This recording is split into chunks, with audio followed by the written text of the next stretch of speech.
واکسال گاڑی تیار کی، جبکہ بعد میں پاکستان کے مشہور زمانہ بیڈفورڈ ٹرک اس پلانٹ میں پر تیار کیے گئے۔ 1953 میں ایکسائڈ بیٹریز نے پاکستان کا پہلا بیٹری پلانٹ لگایا۔ 1954 میں علی موٹرز نے فورڈ موٹرز امریکہ کے ساتھ مل کر پہلی کار، ٹرک اور اس کے بعد پک اینڈ ڈراپ تیار کرنے کی غرض سے پلانٹ لگایا۔ 1956 میں ہارون انڈسٹریز نے ڈوجے امریکہ کے برانڈ نیم سے پک اپ تیار کیا۔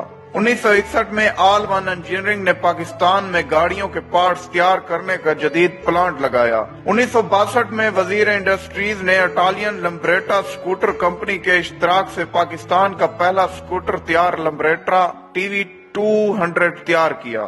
1962 میں کندھوالا انڈسٹریز نے امریکہ جیپ کمپنی کے مختلف model series CJ5، CJ6، CJ7 ملک میں پہلی بار تیار کی۔ 1963 میں جنرل ٹائرز نے کراچی میں پہلا ٹائروں کا پلانٹ کانٹل ٹائرز جرمنی کے تعاون سے قائم کیا۔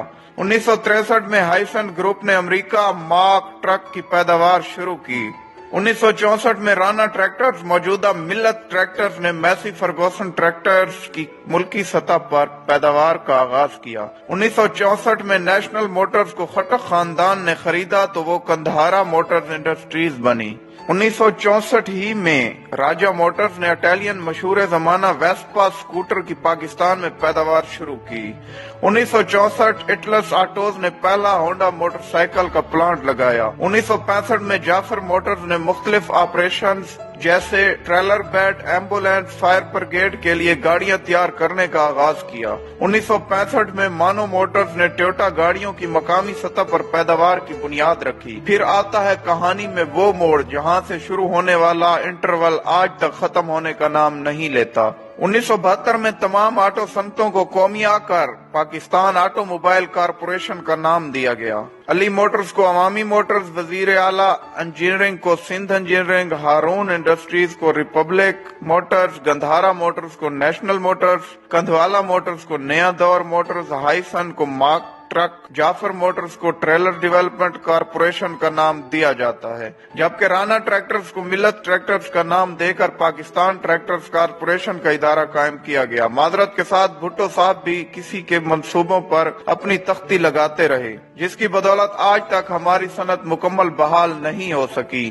اگر یہ تمام ادارے اپنے اصل مالکان کے پاس ہوتے تو آج پاکستان کے اپنے برانڈ لانچ ہو چکے ہوتے۔ آج ہمارے ملک کی بنی گاڑیاں، موٹر سائیکل، ٹریکٹر اور ٹرک دوسرے ممالک کی سڑکوں پر نظر آ رہے ہوتے، بالکل ایسے جیسے ٹاٹا اور مہندرا کی مصنوعات عرب دنیا اور افریقہ میں نظر آ رہی ہیں۔ آج ان قومیائی گئی صنعتوں میں صرف 3 ٹوٹی پھوٹی حالت میں کسی نہ کسی طرح زندہ ہیں، باقی سب کا وقت کے ساتھ انتقال ہو چکا ہے۔ 60 کی دہائی تک پاکستان میں انڈسٹری فروغ پا رہی تھی، یہاں فیکٹریاں، ملیں اور کارخانے لگ رہے تھے۔ بجائے ان کاروباری خاندانوں کے مشکور ہونے کے، وہ سیاسی سرگرمیوں کو زندہ رکھے ہوئے تھے۔ ہمارے ہاں سرمایہ دار کو ہمیشہ دشمن سمجھا گیا۔ رہی صحیح کسر بھٹو کے سوشلزم کے خواب نے پوری کر دی۔ ہمارے ہاں نظمیں پڑھی جانے لگیں چھینو مل لٹیروں سے، چنانچہ ایک دن بھٹو صاحب نے نیشنلائزیشن کے ذریعے یہ سب کچھ چھین لیا۔ لوگ رات کو سوئے تو بڑے وسیع کاروبار کے مالک تھے، صبح جاگے تو سب کچھ ان سے چھینا جا چکا تھا۔ بھٹو نے 31 صنعتی یونٹ، 13 بینک، 14 انشورنس کمپنیاں، 10 شپنگ کمپنیاں اور 2 پیٹرولنگ کمپنیوں سمیت بہت کچھ نیشنلائز کیا۔ اسٹیل مل کارپوریشن آف پاکستان ان کے جائز مالکان سے چھین لیا گیا۔ مزدوروں اور ورکرز کو خوش کرنے کے لیے سوشلزم کے نام پر یہ واردات اس بےہودہ طریقے سے کی گئی۔ شروع میں کہا گیا حکومت ان صنعتوں کا صرف انتظام سنبھال رہی ہے، جبکہ ملکیت اصل مالکان ہی کی رہے گی۔ پھر کہا گیا ان صنعتوں کے مالک بھی حکومت ہوگی۔ پہلے کہا گیا کسی کو کوئی ذرے تلافی نہیں ملے گا، پھر کہا گیا دیا جائے گا۔ کبھی کہا گیا مارکیٹ ریٹ پر دیا جائے گا، پھر کہا گیا ریٹ کا تعین حکومت کرے گی۔ عمران خان کے مشیر رزاق داؤد کے دادا سیٹھ احمد داؤد کو جیل میں ڈال کر ان کا نام ECL میں ڈال دیا گیا۔ بعد ازاں وہ مایوس ہو کر امریکہ چلے گئے اور وہاں تیل نکالنے کی کمپنی بنا لی۔ اس کمپنی نے امریکہ میں